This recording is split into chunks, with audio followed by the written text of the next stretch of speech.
Welcome to another Zcash Community Call. Today we're meeting the candidates who are standing for election to the Zcash Community Grants Committee. The Zcash Community Grants Program funds independent teams to perform major ongoing development or other work that benefits the Zcash ecosystem. Grants are evaluated by a 5-person committee elected by the Zcash Community Advisory Panel. Hudson Jameson, who has served on the committee since its inception 18 months ago, has decided to step down. He will be sorely missed, and I'd like to take this opportunity to publicly thank Hudson for his service to the Zcash community. Now, his departure opens up a seat on the committee.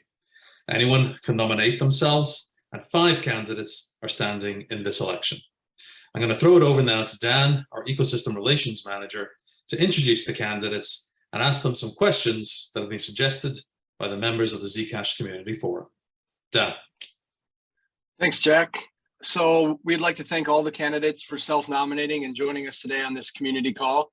And we're going to kick it off with some short introductions, starting with Cody Burns, also known as dontpanicburns. Hello, everyone. I'm Cody Burns. Thank you for having me here today. Professionally, I'm an enterprise blockchain architect with a technology consulting firm. My focus is on multi-party systems, digital identity, and working on allowing enterprises to communicate with each other using technology like zero-knowledge proofs, other privacy-enhancing technologies, and blockchain at the core of it. I've worked in distributed systems since the early 2000s with the US military. I've worked publicly with cryptocurrencies since 2014, and I'm currently a board member at the Ethereum Classic Cooperative as well. My motivation for candidacy is to advance projects with legitimate business purposes, technical aptitude, and that are looking to advance the Zcash ecosystem. So thanks, everyone. I won't take up everyone's time. Thanks, Cody. Next up, let's get in a short introduction from Angst.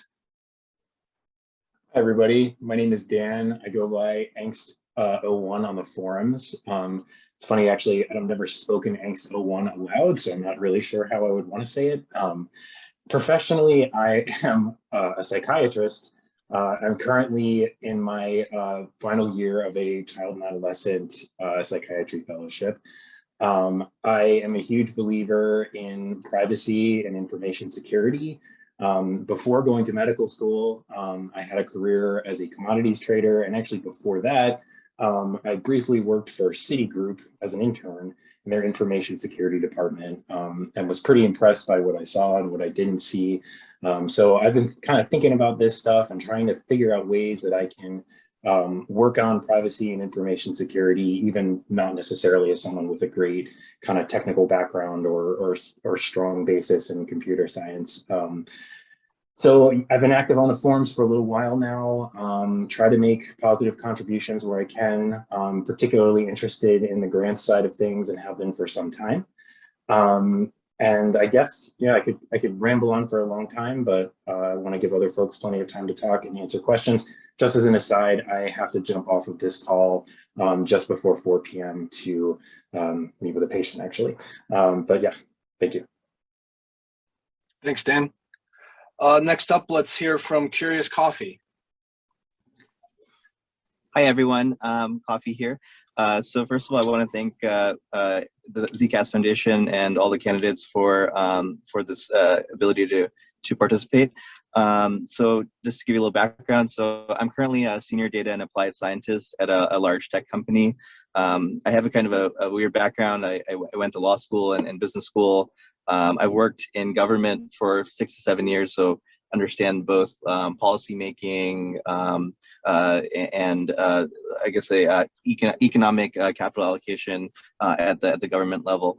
And so my main driver actually was I got into the Zcash, I guess, caught the Zcash bug around 3-4 years ago, and this was actually after working in government that I realized the importance of both privacy and also the realization that that government can't solve a lot of our problems, and we have to kind of take some of that ownership back. And so For me, I think where I can provide value is both from the financial analysis side on how we allocate the capital that the Zcash Foundation has, from the data science side, from the perspective of how do we maybe increase adoption through either running experiments, creating like different types of mechanisms to, I guess, essentially expand the reach for what the number of potential use cases for Zcash, but also the adoption of Zcash. And lastly, just the governance side. And so, like I said, I've worked in both on the governmental side and also on the large big tech side. I feel like I have a lot of understanding of organizational behavior on how we can come up with good processes so that we can create a constructive environment for both the foundation and for the community of users. Thanks a lot. Thank you, Coffee. Next up, PKR. Awesome. Thank you. Yeah. So, hey everyone, my name is Parker, or PKR, which was my screen name back in the old AOL days, which is kind of how I got my start. I used to write progs for AOL and really caught the kind of like internet bug and got super into it, trading screen names and eventually leading into developing websites. And that's kind of what I did professionally for about 10 years in the Bay Area. I worked at various startups and major tech companies and left right before the whole COVID thing to kind of just work on my own stuff, which I've been doing. And I've also been a fan of Zcash for a few years. I think initially, I randomly bought some of it on Binance years ago, and then I started looking at it more seriously a few years ago, and have just been attracted to kind of the whole, laissez-faire cypherpunk ideology that it kind of embraces. Being a fan of 2600 back in the day, it really kind of aligns with that kind of ethos, to me at least. And I'd love to help get to where it needs to be. I feel like it's kind of at a crossroads right now where we need developers to build on this thing. How do you attract them? I think, having worked at various companies, I would hopefully be able to, maybe tap into some of my network or bring some talented people over to kind of like build on on Zcash, so more consumers can maintain more value or get more value from it. So yeah, also thanks for having me here. Thanks Hudson for the time you've committed to this, and I guess giving us all this opportunity to kind of have a second chance at this thing. So thank you. Thank you, Parker. Last up for introductions is Tokidoki. Hi everyone. So I am tokidoki, professionally I'm a software engineer from Indonesia. I've worked at a US fintech startup before. Then I just found how terrible the privacy state of financial infrastructure that we have today. That's why I got at first drawn into Ethereum and then Zcash. As there seems to be a good network between the Ethereum vaults and ECC at least. So that's how I got into Zcash, and today I'm a forum moderator at the Zcash forum. And yeah, on the question of what I bring to Zcash, I think as a software engineer that focus on daily fintech users, I think I can bring more perspective on making Zcash much more like UX friendly to daily users. I want my friends to be able to use Zcash for their daily coffees instead of using other crypto or worse, other like fiat coins. I guess that's my motivation on running for the Zcash Grant Committee. Thanks. Thanks, Tokidoki. So we're going to go into community questions that were gathered from the forum. The first question is from Winfred. In what ways do you see yourself being an asset to Zcash by sitting on the Zcash Community Grants Committee? And we'll kick it off with Tokidoki. Cool, thanks. Yeah, so I'm quite active with the in the Zcash community, and I'm confident to say that I probably know more about what's happening in the Zcash land compared to a lot of folks. And looking at the perspective of the Zcash users and like hardcore community members, I think I can bring the perspective of the Zcash community into what the grant committee then decides. Other than that, being based in Asia, I think I can provide a different perspective when it comes to products or campaign that the Zcash community might want to run, and if it's have something to do with outside like international campaign, I think I can provide like valuable input into those. And as a software engineer and also a community manager, previously I've been a community manager at a different like cryptocurrency project. I think I bring both the technical and social aspect, of bringing community and technology together to the daily users. And I want Zcash to be that crypto that everybody use daily. Thanks, Toki. Thanks. Next up, Cody Burns. From my side, I think what I bring is the more of an impartial view. My entire life isn't focused on the crypto communities, isn't focused on DeFi, isn't focused on external factors that affect a lot of the crypto market that we see today, where my day-to-day projects normally involve large businesses and government organizations interacting with each other. And so whenever we're evaluating projects, we take more of a long view. Everything isn't going to be a sprint. And looking at that sometimes involves a lot of the quality assurance, making sure that projects are on task, making sure that the project itself is something that's going to benefit the ecosystem as a whole and not just one very niche section of it.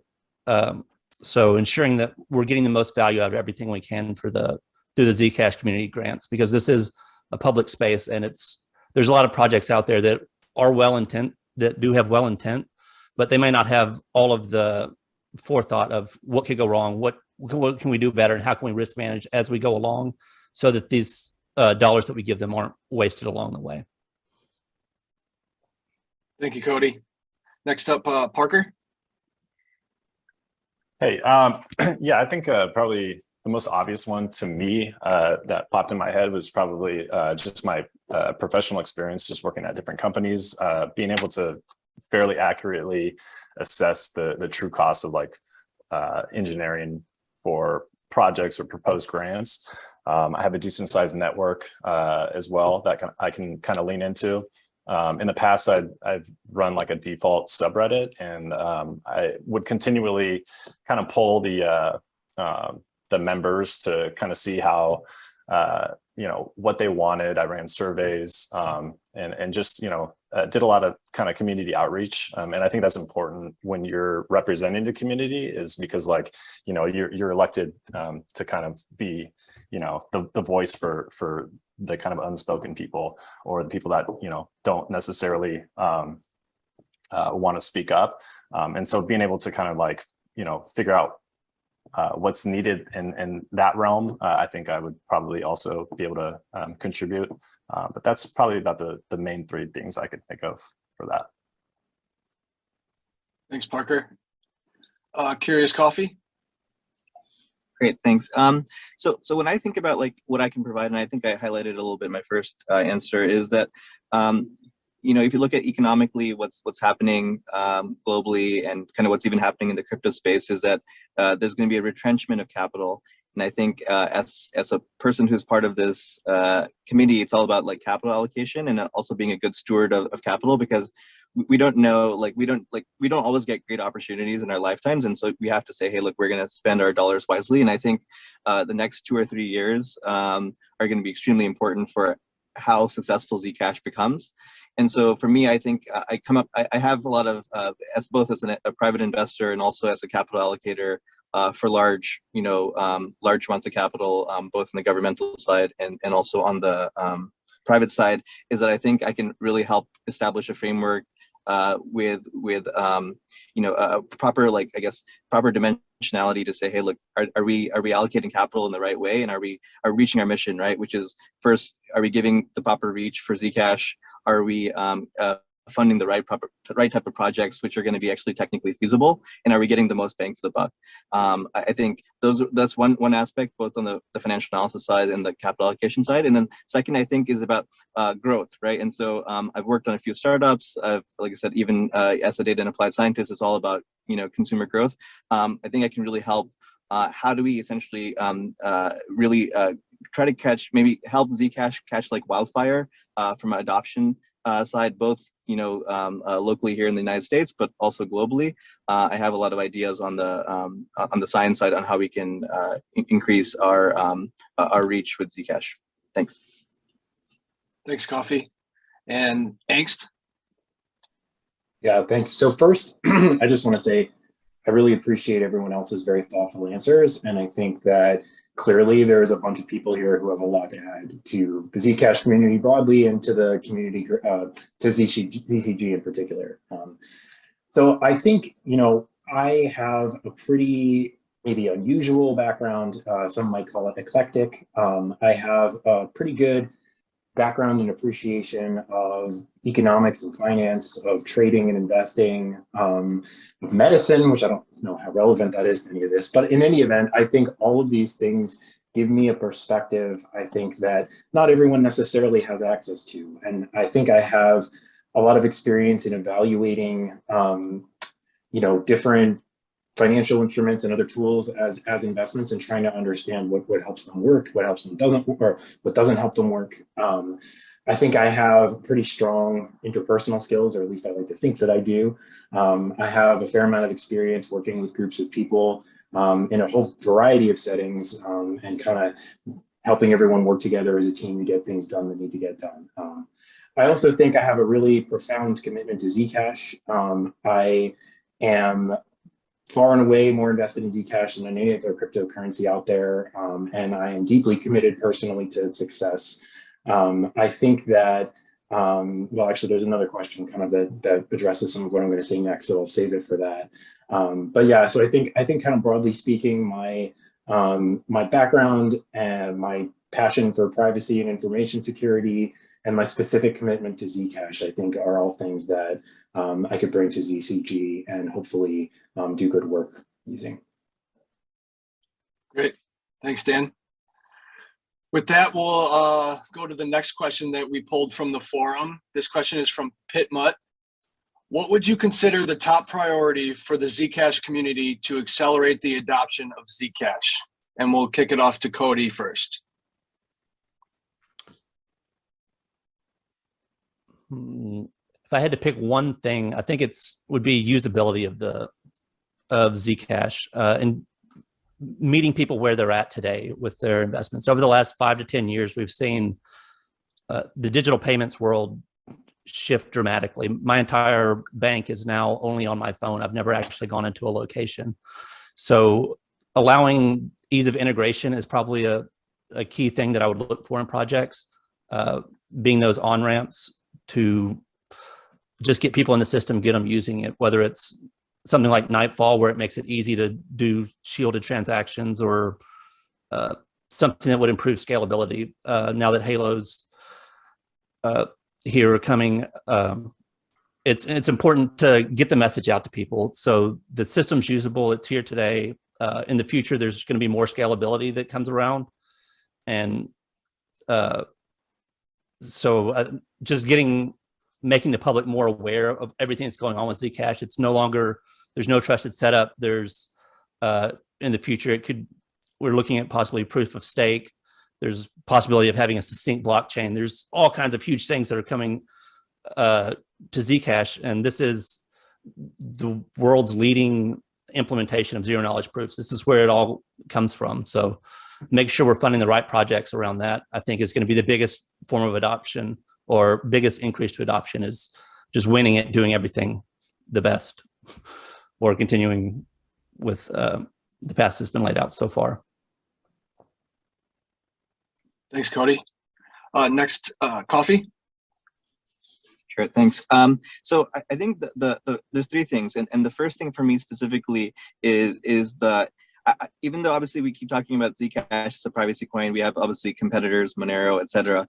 Is that I think when you look at like the percentage of human beings who even own crypto, it's a very small percentage, and then this percentage of people who actually properly understand why like the right to privacy is an important like inalienable right.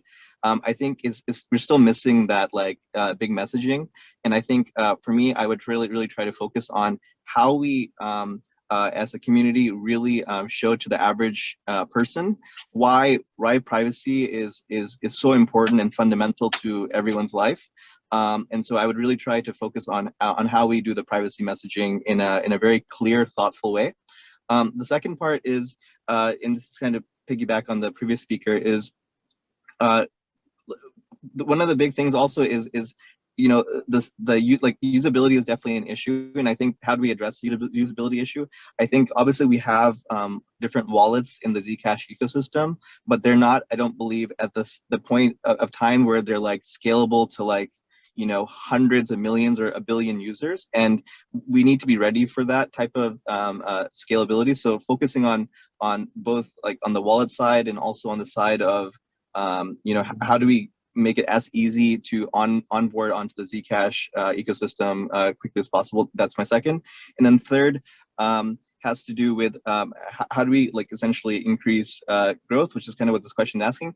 I think and the big tech sector has already like kind of mastered this, is using the proper type of like experimentation and honestly machine learning to actually attract users and convert users. And so I think there's a lot of techniques that we can borrow from the traditional tech world to actually get users to join the ecosystem and get interested, and then potentially start, you know, using different products. Great, thank you, Coffee. Next up, Dan.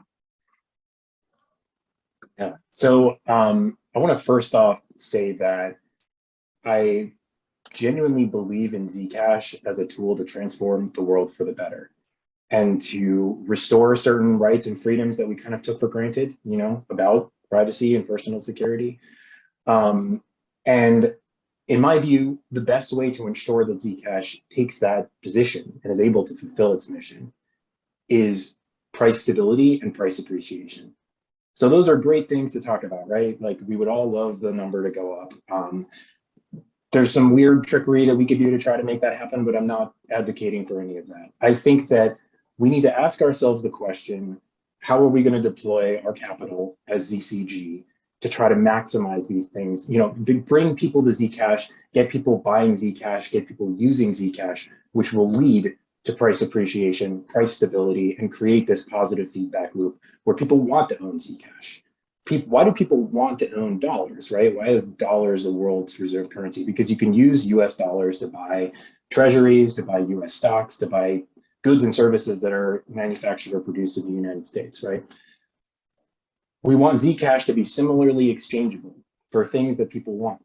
And so the way to get there is to do what some of my fellow panelists have talked about and focus on projects that improve usability and improves and get ready for scalability. I think as it stands, scalability is not a huge issue, and so it hasn't been a huge priority. There aren't that many people using Zcash yet, and so the system works well and holds together. But if all goes according to plan, that won't be the case indefinitely. And so I think we need to focus on projects that make it easier for people to have and use Zcash, and also make it, you know, lay the pathway for a sustainable future where we can expand it and potentially get hundreds of millions or billions of people using it. So I hope that answers the question. Great, thank you. Tokidoki.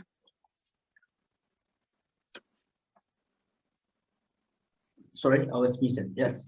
I think to repeat points that other candidates have mentioned. I think the usability, well, the UX of ZEC is the most important thing for Zcash right now, and hopefully someday also the Zcash shielded assets. And I think the UX of those for like common folks, for daily users, is the most important, like the top priority for us. And to accelerate those, to accelerate the adoption of Zcash, we need to make sure that ZAC, the token itself, can be used in a much more friendlier way than, say, other crypto, including like Bitcoin or Ethereum. I cannot comment on price or market adoptions, but when it comes to user adoption, I think the state of UX in Zcash today is less than optimum compared to other crypto, and of course compared to like fiat system that have been running in the world, in the US, or in a lot of Asian countries. Because from my experience, I think Indonesia or Singapore have a much better like financial UX for their like citizens compared to even the US. Thank you. Parker? Yeah, so I mean, it's going to be hard to follow up what everyone else has said. I think everyone touched on really good points. Adoption probably is the answer to all this, right? And where does that come from? Well, consumers downstream, but developers first need to build things on the platform so consumers have something to use and have a good experience using it. So I think maybe one idea I had was some kind of read, eval, print loop for Zcash newbies or whatever, kind of like JS Fiddle, to play around with a ZBRD instance somewhere, recruitment of new developers to the platform, and just kind of announcing that there's money in the banana fund. There's a lot of money to claim if you have a good idea. So I think maybe sponsored posts on remote job boards like Remote OK or something like that could bring more developers in. Steve Ballmer, developers, but sweating on stage. If you guys get that reference, if not, I'll share it later. Promotion of like some of the blog posts, like Diaries Pasta Curves. It only has like 27 stars on GitHub. I mean, that would be something, I could see that on Hacker News, like bringing more, eyeballs onto the project. And then like some projects that have been funded that are just kind of like, on, just forgotten, like Ziggurat, like, it still gets, people are still committing code. Is it being used by anyone? Promotion of what we've already funded, I think would be pretty important. And, Curious Coffee touched on the consumer adoption part, and along with Dan and Tokidoki and everyone else, is just like, having a good wallet experience. There's so many different wallets. We funded Cake Wallet, but, we also don't, or ECC doesn't formally endorse a wallet. They had been talking about working on one, something that's fast, that like Zec Wallet is probably, I think, the best experience I've had, because they use like the light client. So being able to kind of like bring this thing into the real world for a POS system where the transaction finality is instant, or near instant, is probably a big priority. So yeah, it's just adoption, like everyone else has been kind of alluding to. Great, thank you, Parker. So this next question pulled from the forum is from current ZCG member Jason McGee. Please give an example of either a grant proposal that ZCG or ZOMG voted to approve that you would have voted to reject, or give an example of a grant proposal that ZCG or ZOMG voted to reject that you would have voted to approve. And why do you think the committee should have made the opposite decision? We'll start with Parker. Okay, so sorry to throw shade on this one in particular, but I was going through the grant list because I saw this question, and which one would it be? I think currently the shielded dialogues kind of seems to be kind of in this weird purgatory state. Q1 milestone was started in January with an estimated time completion of the first milestone, which was given. And there haven't been any updates. So I did some sleuthing, went to the YouTube channel, went to the applicant's Twitter. They're announcing a totally unrelated new series. And then, you know, obviously with the good work that 37 Lanes has done, you know, there's kind of like this contrast between like, you know, content being produced. And so, yeah, I would say probably wouldn't fund that one. The one that wasn't funded, that should have been funded, I think. And honestly, at first I was against this, but then the more that I thought about it, I thought it would be good to fund it, is the Zemo app, which Zika, I guess, had done the Zoom team in the past. So like, you know, the applicants proved already that they've been able to deliver, they met milestones. And I think, you know, like declining that kind of like kills the momentum of you know, these builders, because, you know, these people want to build stuff, and it's like, you know, just like 37 Lanes, they want to keep going, producing more content. So like, you know, you don't want to like say no to the people that have already like proved themselves in a way. So those are probably the two for me. Great. Tokidoki? Yes, so spicy question, and I'll try to, you know, give a spicy answer to. So for the first case, the grant that ZOMG at the time approved, that I probably would have, you know, voted to reject, is Zcash Tor chain integration. And not because I'm against the team or anything like that, but because the grant or the project builds on the you know, legacy Bitcoin codes, builds on the Zcash transparent you know, transactions. I think if we care about longevity, and if we care about the adoption of, you know, like Zcash as a private money, then building on you know, legacy Bitcoin code is not the way to go. So, you know, I would have say yes to that particular grant if they, you know, implement it on shielded, you know, on sapling. As for the second case, a proposal that I think it was ZCG that voted to reject was the shielded multi-signature transactions. The proposal is quite ambitious, but I think it can be done. The applicant has proved that, you know, he is well, that they are capable in delivering you know, codes, like good well-maintained codes. And at the same time, I think the one reason of rejection at the time was because the Frost work has not been completed, but the applicant themselves have said, you know, they are willing to work with the people, you know, who build Frost, and eventually, you know, bring those like theoretical work into you know, a practical work for the Zcash community to use.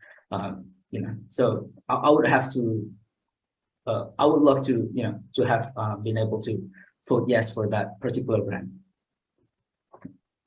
Thanks, Toki. Dan? Yeah, so generally speaking, I think that both ZOMG and ZCG did a good job of being judicious and thoroughly thinking things over. And there aren't any cases where I'm looking at what they did and thinking that's obviously wrong. So I read this question as either give an example that they approved that I would have rejected, or that they rejected and I would have voted to approve. And so I'm just going to go with the latter.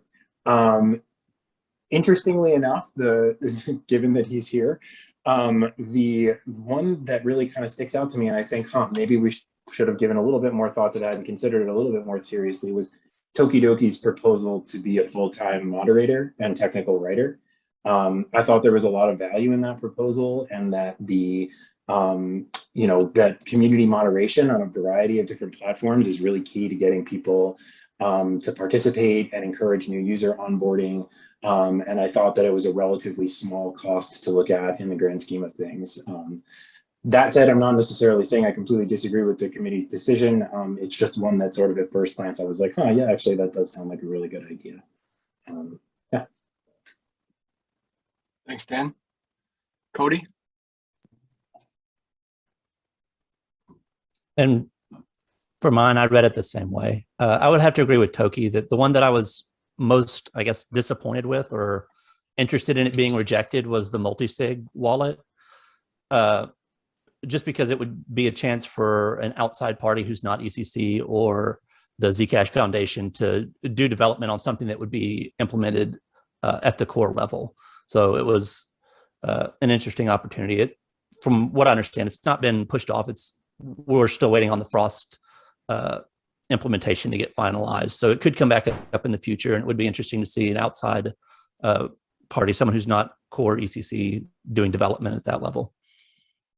It would prove to me, I guess, the viability of the system, and that we're not just relying on one developer group, that if they were on a plane ride to a conference and it crashed, Zcash would go away. I'd like to see more adoption. Thanks, Cody. And Coffee? Yeah, so this is a very tough question, and I think that's one of the reasons why I would like to be on the committee, is that we have all these grants, and we don't necessarily have a good way to measure the actual return on investment for any of these grants. And I think, you know, if you were a business owner, you would say, hey, like, you know, I put $1 towards building something, like, was that provided any actual value, and did it help me grow my business, right? And so I'm not saying we need to be a commercial, you know, for-profit company, but we should have some kind of framework to measure, like, either return on investment or the level of reach. And so I think there has to be some measurability to overall how successful a certain grant is. And so if I would just say, like, you know, without actually having any way to analyze it on the surface level, I would say, hey, look, you know, I think they spent around close to like a couple of $1 million on the Zcash media grant. And although obviously it had some success, it was, you know, it was fun to watch, etc. And there's been some, you know, progress. I don't know if, like, that was a relatively substantial amount of money relative to the total assets that ZCG has. And I would have said that I don't know if it was maybe the best use of money. I can't necessarily speak to the ones which were rejected. Like, I've seen quite a few which were rejected, which I thought were pretty good rejections. So yeah, that's how I think about it. Great, thank you.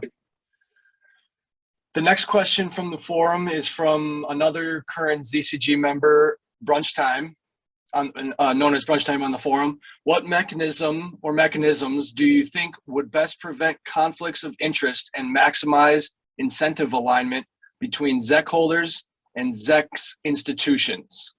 We'll kick this one off with Angst. So, so first of all, I think this is probably going to be the last question I'm going to be able to take before I have to jump off. So just throwing that out there. So when I read this question, I was really like, I had to stop and be like, oh, wow, that's a really important and interesting and deep question that I think deserves a lot of attention and conversation, and doesn't really lend itself to kind of like a quick answer. I will say that it's a challenging problem for any institution or any, like, you know, financial structure or organization. How do you align the incentives of the people that are making kind of the day-to-day operating decisions with the people that are investing in the firm? Now, I will say that there are certainly ways to do it involving, you know, people having kind of like staked or vested equity that kind of releases at certain times, you know, making kind of funding contingent on some kind of holding period, which essentially like forces people to focus on price appreciation. I'm not necessarily saying that's the right way to approach it here. I think that the institutions that are around ZEC, namely ECC and ZF, have demonstrated that they are mostly, if not entirely, in alignment with ZEC holders. I mean, there certainly are some questions that have been raised about that within the community. So I'm going to have to, unfortunately, kind of like punt on this question, because I think it's really far too important for me to kind of weigh in a couple of minutes, and I really want to try to think on this issue, regardless of whether or not I take a spot on ZCG at this time. It's something that I want to try to work with other folks in the community about, and try to think about some really thoughtful ways that we can promote this going forward. Thank you. Coffee? Yeah, so this I agree. This is quite a difficult question. And so if I'm just going to summarize how I think about the question. So I think what the person who was asking this question was insinuating was that that currently we do have massive conflicts of interest between certain institution and ZEC holders. And so I think the way that we have to think about it is we have to, you could argue, we need to have some kind of checks and balances mechanism between these respective stakeholders in the relationship. I think in general, like I don't think there's some kind of like magic, one fits all solution to do it. I think the only thing which can be determined by both the community, by the grant committee, by pretty much the people who've been given some level of power to help steer the direction, is making sure that the respective like relationships or contracts and or mechanisms of relationships are based on like strong foundational principles, and then if those principles are being violated, like I think people have to like have a stand, like they have to stand firm on and say, hey, look, like and since this is a very public like type of situation, is that we should just we should feel comfortable like ruffling feathers, if that makes sense. And so the only way to do that is establishing the right, I guess, grassroots framework of why these relationships were created in the first place, and then secondly, like saying, hey, look, we're not going to take anyone for granted. Thanks, Coffee. Next up, Cody. Continuing on with what Coffee said, this isn't specifically a Zcash problem. This isn't a Zeek ecosystem problem. This is just public institutions in general. How do you ensure that everyone has everyone's best interest in mind? And communication's the big part of it. Right now, the forums are, we can see the Zcash Foundation and the ECC having public open disagreements on topics and resolving it and working through them. The ZCG has done a great job of communicating. There's minutes, notes, meetings are recorded.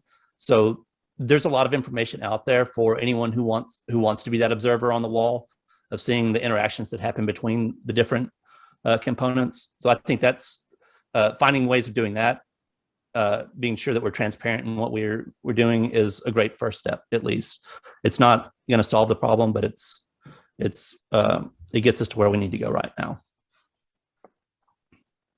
Great. Parker? Yeah, so I mean, no offense to brunch time, but this is definitely like a loaded question. There's a lot to think about, and clearly, the community feels this because we see it, and someone's mentioned in the past, though, when the ECC and Zcash Foundation have conflicts, it's like, parents are fighting or whatever, and you're just kind of stuck in the middle. So it can be awkward. I think just kind of trying to constitute what is a conflict of interest first, and like having a framework to kind of deal with it, and then all parties need to agree and have accountability for whatever resolution it is. I think in general, progress is like a good indicator of like a healthy community and things working. So like as long as like Zcash is making progress and people are using it and the community is thriving, then it's hopefully everything is kind of harmonized. And also Cody kind of mentioned the community participation part of it, and just I think that's probably another big part of this equation is having all the public, like, yes, it sucks to have all this bickering, but it's also nice because we get to see how kind of the sausage is made in a way. So I do like the public exposure in that regard. But yeah, it's I mean, like Dan was saying, there's a lot to talk about, and we could probably talk about it for a long time. So that's all I got. Next up, Toki. Yeah, I think I agree with other candidates that this is the $1 trillion questions. If anything, I will repeat what Cody has said. Transparency is important. We want the community, the public, to see what is happening and you know, not only to observe, but also to then provide feedbacks based on the information that, you know, is public. Personally, I think what's happening with, you know, in the Zcash community is quite healthy. And, you know, I hope this will continue. Of course, I believe, you know, both, like, say, what's happening with ECC and, you know, ZF is that, you know, we need like more talks between, you know, the two big institutions. But at the same time, I think as the community, we also need to, you know, give the folks, you know, everyone that is involved in Zcash, you know, some benefit, you know, of like, you know, like how to say it, benefit of the doubt, right? But when you are in doubt, just make sure that, you know, you give them, like, you know, more trust than distrust. You know, especially, yeah, especially as we all believe in this same mission. Thanks. Thank you. Next question is from current ZCG member Addie. How do you handle disagreements on a team, and how do you keep a team motivated despite conflicts and obstacles? We'll start with Coffee.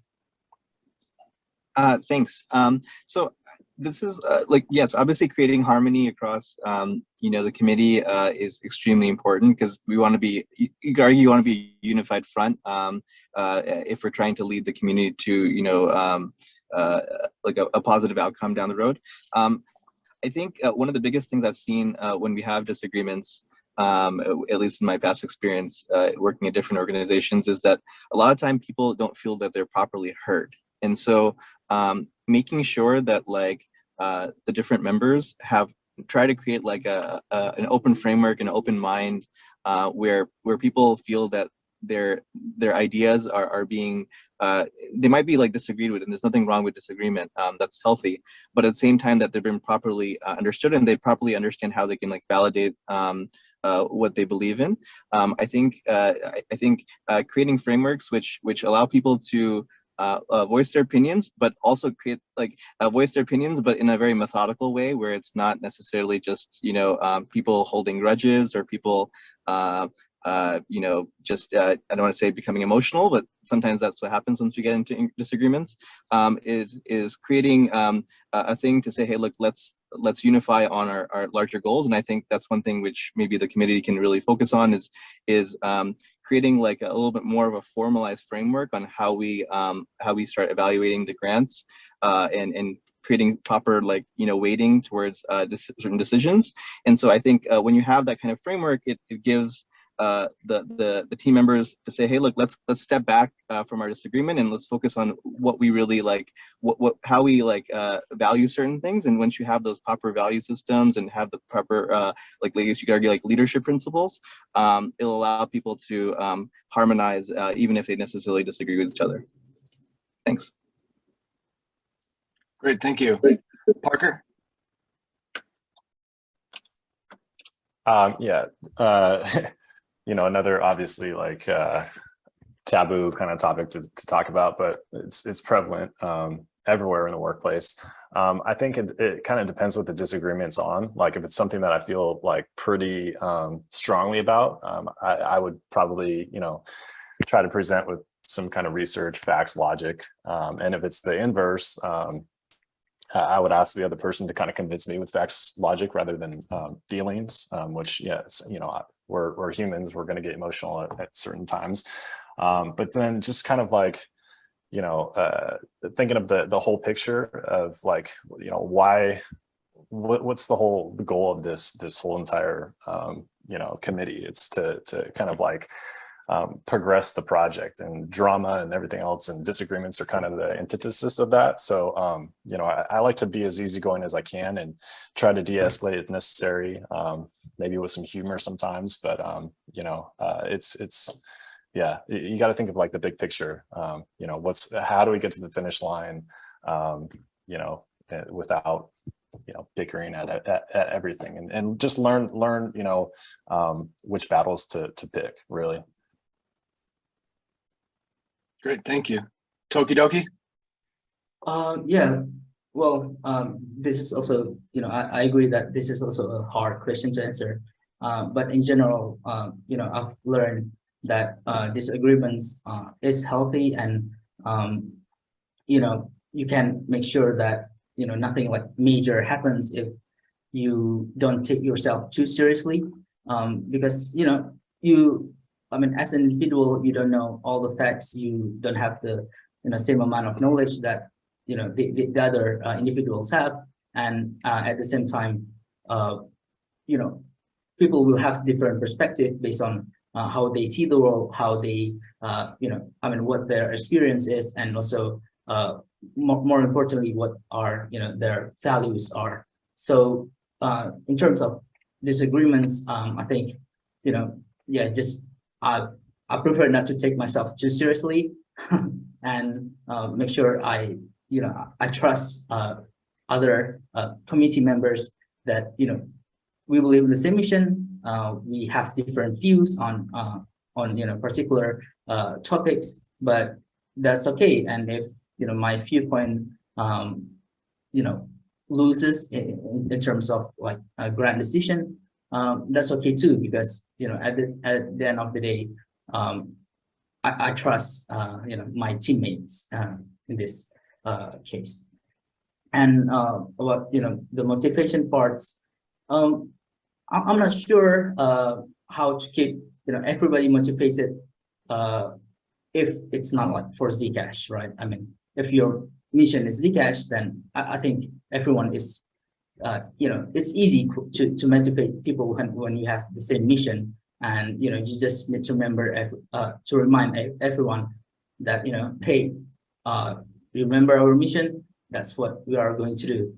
We might want to take different route to that, like to finish that mission, but at least we all understand that we believe in the same mission. We want to get it done. It's almost impossible to do like you kind of stuff, because we make like the same decision, but at the same time, I think when disagreements happen, and people like lose motivation because of that kind of disagreements, you just need to remind them, hey, we want Zcash to succeed. Let's go again. I think that's all. Thanks. Thank you. Cody? Yeah, that I think everyone here is beating the same drum of, we understand that disagreements are going to happen. If everyone agreed on all of the proposals, we wouldn't need the grants committee. So there are going to be disagreements as we go. It's not something that any of us should really take personally. We're not going to change our core beliefs over some, just so we can all agree on one grant. We're all coming from different backgrounds, and we all understand that we're working with a distributed team. So we're going to have good communication. We're not going to agree on all things. And we just have to keep Zcash's future in mind. We're being chosen as custodians of these funds for the Zcash community. We just need to make the best use of them that we can. If there are conflicts and obstacles, we're going to have to work through them. But I think in general, we're going to have disagreements, and some of them are just going to be the nature of the beast. Great, thanks, Cody. So for the next question, we had Angst01 and Curious Coffee had to drop off. They will have the opportunity to answer those questions on the forum, as well as all the other candidates here can feel free to put their answers on the forum. This next question is from forum member G Guy. What will cryptocurrencies look like in 5 years, and how does Zcash stay relevant? And we'll have Tokidoki kick it off. You're muted, Toki. Yes, sorry. I think Zcash will be in the top 10 in terms of market cap, and we all will be celebrating Zcash success. No, I don't know what will happen in the next 5 years. I don't know what will I eat tomorrow morning. But I do know that cryptocurrencies will stay, and Zcash, as long as we do it right, will be there, around the top. Maybe not at the top. And when it comes to making Zcash stay relevant, I think making sure that again ZAC and eventually Zcash sealed assets will have to have like the best UX, in the industry. I think that's how you make sure people use it and people like to use it, and importantly, people that doesn't like get into difficulties in like holding or using Zcash. Thanks. Thanks, Toki. Cody? For my view, in 5 years, I think cryptocurrency will be a lot more boring than it is now. I think we're going to go through a period over the next 2 to 3 years of a lot of the hobby projects or copycat projects are going to go away. Hopefully the market cycles will start flushing out some of the worst projects, and then real legitimate projects that actually have backing and technical sophistication behind them are going to shine through. Zcash will be adding shielded assets. We'll see all kind of applications coming online. They're going to take advantage of that. So I think that privacy and digital identity are going to be big components of the next 5 years, as people are waking up to the reality that a lot of the stuff that happens online right now isn't controlled by them. And they may not understand the technology behind it, but they understand the concepts of it. So the core ethos of Zcash is starting to come to the forefront of everyone's mind and conversation. It's just a matter of how we can help the world, I guess, come to the same conclusion that Zcash is the equivalent of HTTPS. It's what provides the privacy that is needed for to support all of the ambitions that we have around technology these days. Thanks, Cody. Parker? Yeah, in 5 years, I think it'll look probably similar to today, with the exception of more institutional support. Fidelity is diving into this. My IRA is pretty much completely Zcash in this thing called Alto IRA. And you could buy any cryptocurrency on Coinbase through there. You're gonna have the same but different scams probably, but I think more people are wising up to them, but maybe not. I think the whole like curve wars and everything like that just kind of obfuscated the crazy interests and everything like that. I really hope that this happens, but it kind of seems like the tide is turning, but the whole privacy narrative, I think, will hopefully start to catch some waves. I think Zcash will, with Signal and a lot of these end-to-end encryption chat clients that are being promoted, I think the common person will start to just think about them more and use them, maybe, whether or not they know they're using them. So I think Zcash needs to continue to build, though, throughout this time, recruit developers to build on it. So within 5 years, it's not the same as it is today. I think we're going to see a lot more probably mainstream adoption. Elon with, Doge and Twitter, maybe he'll do something with that. I know Jack Dorsey is working on some Bitcoin stuff. So maybe that can be the kind of spark to kind of propel past the adolescent stage and more to like a grown up kind of like crypto stage. Great, thank you. So we've come up to the hour here. I think we'll end it there. All the candidates can, as I said, feel free to expand on any of the answers on the forum so the community can follow up. I'd like to thank all the candidates and the community who joined this call. Tomorrow, the ZF will open a Helios poll of the newly expanded Zcash Community Advisory Panel to select a single candidate to join the ZCG committee. The poll will close at 0900 UTC on the 1st of July. As with previous polls, the election will be decided by approval voting for one new committee member out of the pool of candidates. The candidate with the most votes will become the new ZCG committee member. They will serve a one-year term ending on the 30th of June, 2023, and committee members can stand for re-election at the end of their term. So again, I'd just like to thank all the candidates for self-nominating and the community for joining. This will also be posted to the Zcash Foundation YouTube channel as well. Thank you.